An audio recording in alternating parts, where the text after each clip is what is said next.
Assalamualaikum warahmatullahi wabarakatuh. Gimana teman-teman kabarnya? Sehat selalu ya untuk kita semua. Semoga kalian dalam keadaan sehat dan selalu diberi kemudahan dalam menghadapi berbagai masalah hidup ya, seperti gagal bayar di masalah aplikasi pinjol ini. Nah, oke, langsung saja nih. Di kali ini kita akan bahas ya topik yang cukup penting ya dan yang sering banget jadi pertanyaan banyak orang yang galbay, banyak orang yang galbay. Nah, terutama buat kalian yang lagi terlibat sama urusan dengan pinjaman online alias pinjol atau alias pindar lah. Kalau sekarang orang bilang jadi pindar, pinjaman daring. Padahal mah sama aja ya gitu. Oke, di sini topiknya adalah gimana sih resikonya kalau kita gagal bayar pinjol, terus kita ganti nomor HP. Apakah itu bisa berakibat fatal atau malah justru bikin ini malah lebih tenang nih hidup kita. Oke, kita akan kupas tuntas ini pelan-pelan ya. Oke, yang jadi pertanyaan nih, kenapa banyak orang milih ganti nomor HP saat gagal bayar?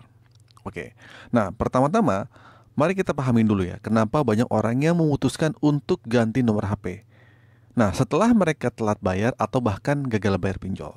Nah, biasanya alasannya adalah sangat simpel, sangat sederhana sekali. Karena udah nggak kuat untuk ditelepon terus-menerus, ya, ditekan, diancam, bahkan kadang sampai ada yang dibentak-bentak sama si debt collector pinjol ini. Nah, buat sebagian orang kondisi mental yang terganggu ini karena itu kita akhirnya semua bisa sangat mengganggu ya aktivitas kita sehari-hari ya karena kita ditekan mentalnya dan diteror habis-habisan lah gitu ya. Nah, ini membuat akhirnya kerja nggak fokus, hidup jadi gelisah, tidur pun nggak nyenyak. Nah, akhirnya muncul satu keputusan, udahlah ganti nomor aja biar tenang. Nah, nah itu alasan yang pertama. Tapi apakah langkah ini aman atau apakah malah bikin masalah baru? Nah, gini ya teman-teman ya.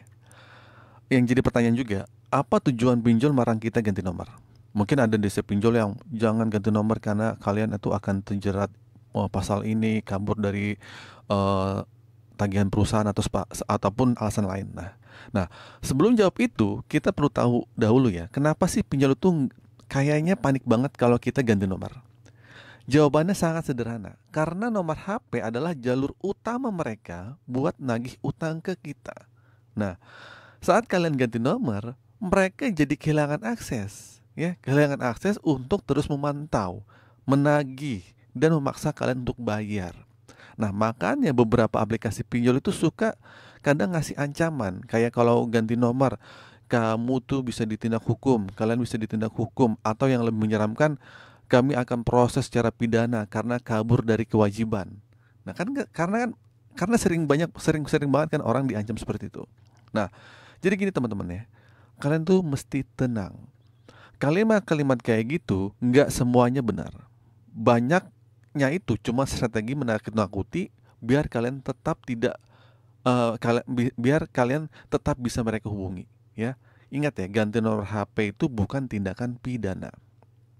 Terus apa sih resikonya ganti nomor HP saat sedang gagal bayar pinjol? Nah, oke, sekarang kita bahas resikonya ya. Nah, sekarang kita bahas, oke, yang pertama, kalian tuh tidak kalian tidak tahu yang pertama adalah kalian tidak tahu lagi status pinjaman begitu kalian ganti nomor. Ya, itu udah pasti.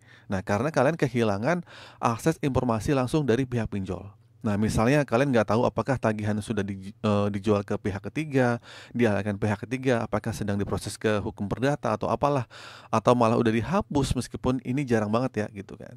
Oke, terus yang kedua adalah kontak darurat bisa jadi sasaran saat kalian nggak bisa dihubungi. Nah, aplikasi pinjol itu akan menghubungi kontak darurat yang kalian cantumkan saat mendaftar. Nah, bisa jadi orang tua, saudara, teman kantor, atau bahkan pasangan kalian. Nah, ini kan kadang bikin malu ya, atau bukan jadi beban sosial kayak kita ya tersendiri gitu. Oke, terus resiko yang ketiga adalah ini kadang bisa menyasar ke tempat kerja. Kalau kalian saat daftar pinjol itu kalian menulis daftar tempat kerja kalian. Nah, mereka tuh bisa aja menghubungi kantor kalian, baik melalui telepon bahkan datang langsung ya. Tapi walaupun ini pun agak jarang. Nah, ini tentu jadi tekanan tambahan ya, terutama kalau kalian belum siap secara mental. Terus yang keempat adalah munculnya akun palsu atau teror media sosial di beberapa oknum pinjol yang nakal gitu. Ada yang menyebarkan data pribadi kalian. Bahkan diedit-edit foto kalian atau disebarkan ke media sosial, dibuat malu atau dipermalukan lah, itu banyak. Nah, ini tentu udah masuk ke ranah pelanggaran privasi. Bahkan ini bisa dilaporkan ke pihak yang berwajib. Nah, yang perlu kita garis bawahi, semua ini bukan karena kalian ganti nomor HP. Ya, maksudnya semua ini bukan karena kalian bukan nah, yang perlu digarisbawahi adalah semua ini bukan karena kalian ganti nomor HP kan, tapi karena kalian tidak bisa dihubungi lagi. Maksudnya begitu. Nah, jadi bukan nomor yang bikin kalian kena masalah hukum, tapi ketidakterhubungan kalian itulah yang dimanfaatkan pihak pinjol untuk membuat tekanan. Nah, terus apakah ganti nomor itu solusi? Nah, ini pertanyaan penting ya. Jawabannya adalah bisa iya, juga bisa tidak, tergantung kondisi. Kalau kalian memang butuh waktu untuk menenangkan diri, berpikir jernih, cari jalan keluar tanpa terus diteror terus-terusan, ganti nomor HP bisa jadi opsi sementara ya untuk menjaga kesehatan mental kalian saat kalian gagal bayar.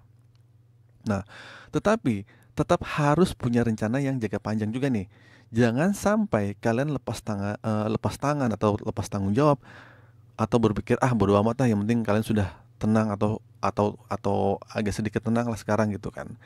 Yang perlu diingat juga lah ya, ya hutang ya adalah tetap hutang. Kalau kalian ada uang ya tetap dibayar juga kan gitu. Tapi kalau nggak ada sekarang ya jangan dipaksakan. Nah, jadi pinjol itu kadang bisa melakukan ke pelaporan Slack OJK, ya itu yang legal ya, atau menyebarkan data ke pihak ketiga yang untuk menagih ke kalian. Nah, jadi meskipun kalian ganti nomor, cari solusi jangka panjang itu tetap wajib ya gitu kan. Oke, yang terakhir adalah catatan penting bagi kalian nih. Saya mau tekankan juga ya, saya nggak pernah buka aplikasi konsultasi joki pinjol, nggak pernah minta bayaran atau jasa gestun apapun ya. Kalau ada yang ngaku sebagai saya lalu buka jasa aplikasi konsultasi berbayar atau gimana, itu penipuan ya. Karena di grup juga ada yang tiba-tiba nanya, Bang bisa jokiin gak atau gimana ya. Udah banyak banget orang yang nanya dan seperti itu di DM ke saya gitu kan, atau langsung ke di grup saya, di grup WA tuh ada seperti itu. Jadi tolong ya gitu, jangan. Oke, jadi kesimpulannya teman-teman, ganti nomor HP saat gagal bayar pinjol itu bukan kriminal. Nah, oke. Terus yang kedua, tetap ada risikonya, terutama soal kehilangan akses informasi dan tekanan ke orang-orang terdekat. Terus ketiga adalah gunakan langkah ini dengan bijak. Jadi jangan pelarian tanpa rencana. Terus yang terakhir adalah paling penting adalah cari jalan keluar, entah itu negosiasi atau konsolidasi atau pelunasan hutang bertahap. Karena saya pikir hutanglah tetap hutang. Tapi kalau kalian pengen gagal bayar sekarang karena nggak punya uang, itu nggak apa-apa, digagal bayarin dulu. Nah, kalau memang pinjol yang kalian hadapi itu ilegal dan sudah melakukan pelanggaran seperti sebar data, ancaman atau teror, ya kalian bisa lapor ke OJK, ke Kominfo atau pihak berwajib ya, atau nggak usah dibayar. Nah, oke, semoga penjelasan ini bermanfaat dan bisa bantu kalian buat berpikir lebih tenang. Kalau kalian punya permasalahan serupa, silahkan sharing di kolom komentar.